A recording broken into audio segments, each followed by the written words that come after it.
Hi guys, today we would like to talk about sealing court file. Since most of you who are watching this video probably enjoy doing your own research, code sections to look up are CRC, California Rules of Court 2.550, California Family Code Section 1818B, and Family Code Section 3025.5. So, can someone seal their divorce file? And the answer, short answer, no, there are exceptions. Why no? Because First Amendment right of access to public records by press and by public, to civil and family records, which means that anyone can go and access any file online. What is it actually important to know when it's not allowed?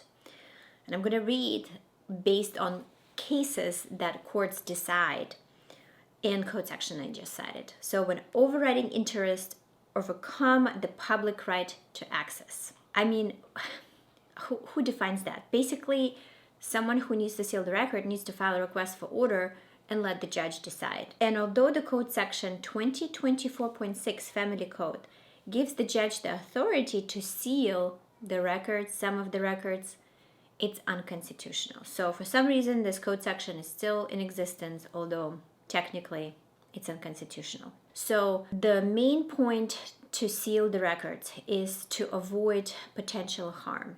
And in cases where there's a child custody evaluation involved, where there is a report about very, very detailed child-related issues, that needs to be sealed. It's in the code section I cited, 3025.5 Family Code.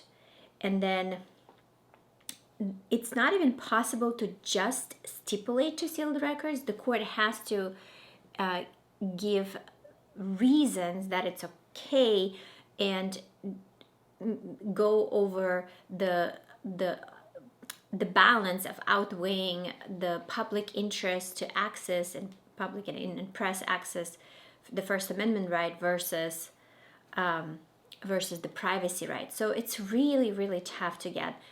In how many years? 12, 10. Anyway, in many years of my practice, I haven't seen a single record sealed. I have seen this argued. I've seen the judge denying it.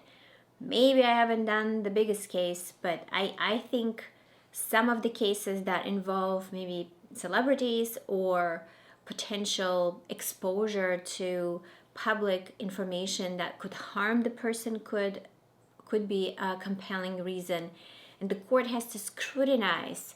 So this decision is easily appealable, but the court has to scrutinize why it is okay to seal, and the court must specify which page, which record.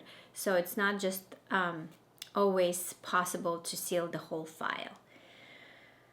So that's pretty much it. I mean, and in the sense that the decision to seal is sort of such a difficult one to get granted, it's always possible to ongoing judicial scrutiny, meaning it's always modifiable.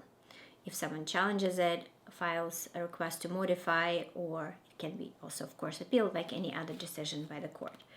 So I wish I had better news for people who like to seal, and that has been coming up pretty often, where people just wanted to seal records, especially that contain personal information. What I suggest to do, since I got the bad news here, I suggest to black out when, for example, someone files an income and expense declaration and doesn't want to disclose any publicly any personal information. Black out the account information up until the last 4 digits. Black out social security numbers.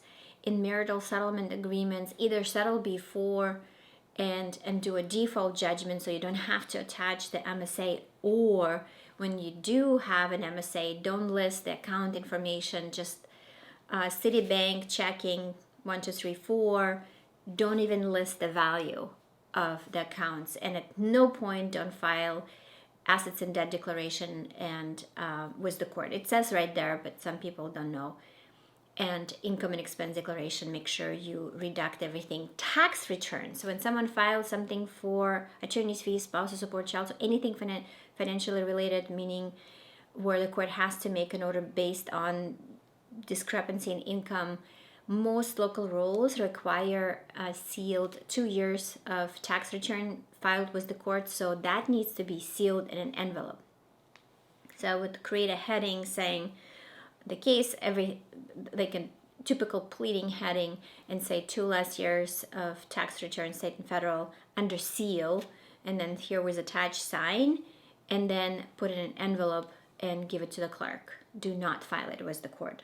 So, and even then I would still redact the social security numbers because it's not relevant for financial purposes to know how much, who makes how much.